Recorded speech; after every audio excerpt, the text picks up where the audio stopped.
Aujourd'hui, Facebook, ou hier, Facebook a dit que c'était officiel la menace de censurer les nouvelles au Canada. Que ça se faisait, puis ça commence à apparaître dans les comptes. J'aimerais faire un point de vue par rapport au pouvoir, la création c'est le pouvoir, et du peuple. Et pas nécessairement dans le sens où, parce que oui, c'est sûr que ça aussi ça existe, que le peuple peut choisir une autre plateforme, des choses comme ça, mais plus dans le sens de qu'est-ce que Facebook a d'affaires à venir se mêler d'une loi canadienne. C'est sûr qu'il y a père en sol canadien, fait qu'il y a une certaine légitimité de vouloir donner leur opinion depuis leur succursale canadienne. Euh, mais n'empêche que aucune compagnie privée n'a le vrai pouvoir de changer les lois qui viennent d'un processus. Donc, on va rappeler vite fait ce processus-là.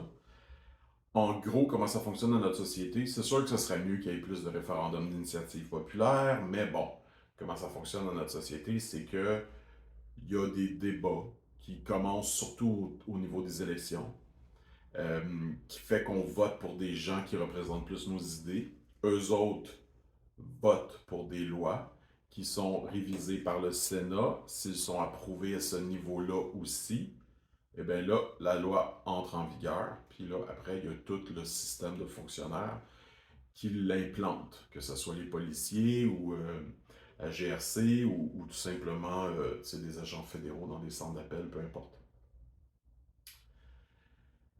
Donc ça, en gros, c'est le processus de la loi. Si tu veux changer quelque chose là-dedans puis que tu n'es pas d'accord, ben, il y a différentes façons de procéder, mais en gros, c'est au niveau de comment tu vas aller voter. Comme je disais tantôt, ce serait bien qu'il y ait plus de référendums d'initiative populaire. Au Canada, on associe énormément de référendums avec la souveraineté du Québec, mais il y a des places où les référendums se font beaucoup plus fréquemment, comme en Suisse, mettons, et que les gens ne vont pas aller voter pour des individus, mais pour des sujets précis. Puis, tu sais, ça peut être comme, je sais pas moi, dans 6 mois, il va y avoir ces 15 sujets-là. Puis les gens, pendant les 6 mois, réfléchissent à tout ça. Il y a des débats à la radio, à la télévision, comme ici. Et puis, ultimement, ils vont à l'urne, puis ils font des décisions concrètes sur des projets. Est-ce que oui ou non on va faire ce pont-là? Est-ce que oui ou non on va modifier la loi ben, par rapport à le nom des parents sur un certificat de naissance? Puis pourquoi je donne cet exemple-là? C'est que Justin Trudeau a été en Italie parler avec la première ministre je crois que c'est une première ministre, c'est peut-être une présidente, peu importe, l'équivalent de Justin Trudeau en Italie. Et il lui a dit qu'il y avait des préoccupations par rapport à une loi justement en Italie qui, elle, dit essentiellement que euh, quand tu nais en Italie, sur ton certificat de naissance, il va avoir le nom des parents biologiques obligatoirement. Peu importe que ce soit une mère porteuse, que ce soit une adoption, que ce soit deux parents homosexuels, peu importe ça, il va toujours avoir le nom des parents biologiques sur le certificat de naissance. Mais là, ce qu'il faut comprendre, c'est deux choses. Premièrement, Justin Trudeau, ici, il fait du lobby. Puis il représente un lobby LGBT, machin, ici. Je dis machin dans le sens où les lettres changent tout le temps, là, peu importe. Donc, on va l'appeler LGBT.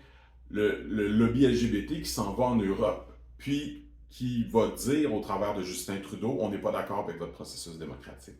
Or, en Italie, il y a eu le même processus. Il y a eu des élections, des débats, les gens ont parlé, ça a été voté dans leur équivalent de Chambre de communes, dans leur équivalent de Sénat, puis ça s'est mis en loi. Il faut respecter ça. On est qui pour aller dire aux Italiens que c'est pas correct parce que ça dérange un certain lobby au Canada.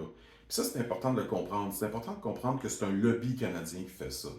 C'est pas une question qu'il y a seulement 0,3% des gens qui sont trans au Canada.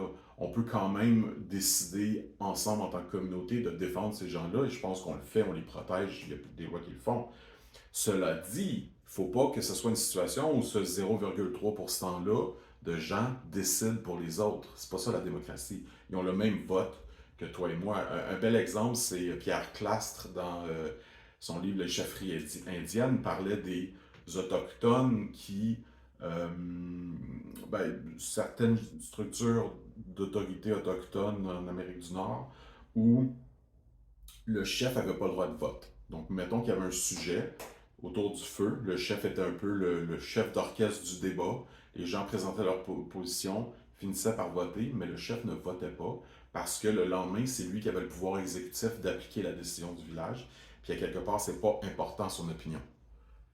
Alors, quand on a Justin Trudeau qui va aller mettre une pression sur un autre gouvernement au nom d'un lobby canadien, on est dépassé cette notion de c'est pas important ton opinion. Ce qui est important, c'est de respecter la démocratie, le pouvoir du peuple. Le peuple a choisi. Puis on a été avec le principe qu'il n'y a pas de roi, qu'il n'y a pas de supériorité de certains individus dans leur opinion, leur vote, et qu'une personne égale un vote, un majeur égale un vote, et that's it, that's all. Il y a des exceptions à ça, les gens en prison n'ont pas le droit de voter, mais bon. Grosso modo, c'est une question de pure statistique. Donc, si le peuple décide une chose, qu'on soit d'accord ou pas, il faut le respecter, parce que l'alternative, c'est d'impliquer qu'il y a une supériorité de certains individus sur d'autres. Alors, un lobby qui veut se battre pour l'égalité des gens et qui, paradoxalement, ne respecte pas la démocratie est dans la pure contradiction. Alors maintenant, on revient à l'exemple de Facebook. Facebook, c'est la même affaire. Qui sont ces peu de gens-là qui sont une business, qui ne sont pas d'accord avec tout le processus démocratique qui s'est fait? Et c'est la même affaire avec l'ingérence du gouvernement libéral dans la loi 21 provinciale. C'est pas important que tu sois d'accord ou pas avec cette loi-là. Elle a suivi le processus démocratique. Puis si tu trahis le processus démocratique dans le but de rendre plus rapidement tes idéaux appliqués, tu es en train de.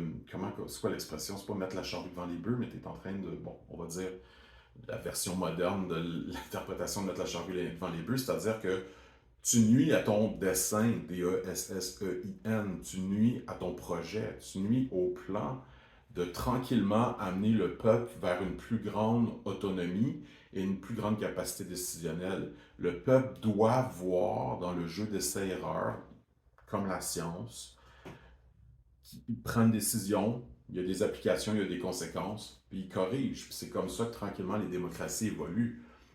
Dès que tu tranches du côté du lobby qui se croit supérieur et qui pense que son opinion est plus importante que celle de la démocratie, tu es en train de jeter le bébé avec l'eau du bain. Tu es en train de tuer les idéaux pour lesquels tu te bats, en fait. Donc bref, moi, ma position a toujours été fondamentalement démocratique. C'est-à-dire que toutes les autres options sont pires. Toutes les autres options que la démocratie impliquent un nivellement vers le bas. Mais il faut comprendre que la démocratie, c'est un long processus. Puis oui, il va y avoir des moments où on va aller peut-être dans une direction qui est moins idéale. Mais ça demeure sur le long terme le moindre mal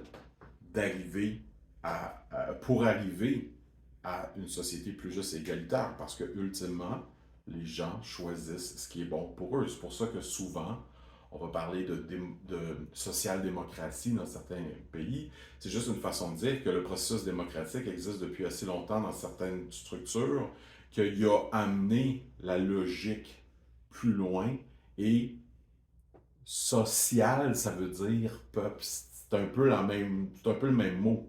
Fait que d'une certaine façon, le socialisme, c'est la démocratie. Mais il faut comprendre, un peu comme le communisme aussi, au niveau de la définition. Mais dès qu'il vire vers la dictature, il est son contraire. C'est ce qu'on a vu aussi dans toutes les dictatures de l'Est, comme la Russie, la Chine, etc. C'est qu'il y avait une volonté démocratique de renverser le pouvoir des rois, des empereurs, mais c'est revenu du pareil au même. On a juste renversé ça, pareil comme la Révolution française a créé Napoléon, etc. Il y a comme un paradoxe qui s'installe. Sur le long terme, le cycle se répète et le peuple réaffirme sa voix, descend dans les rues, prend le pouvoir et affirme le gros bon sens, affirme ce qui lui apparaît comme évident, qu'on doit aider notre prochain, des choses comme ça, des choses banales. Bref, donc l'exemple de Facebook en ce moment est très intéressant pour moi parce qu'il résume super bien le problème de l'ingérence de Justin en Italie, de l'ingérence de Justin dans le Québec. Et c'est une grande ironie que le même phénomène se passe envers lui maintenant.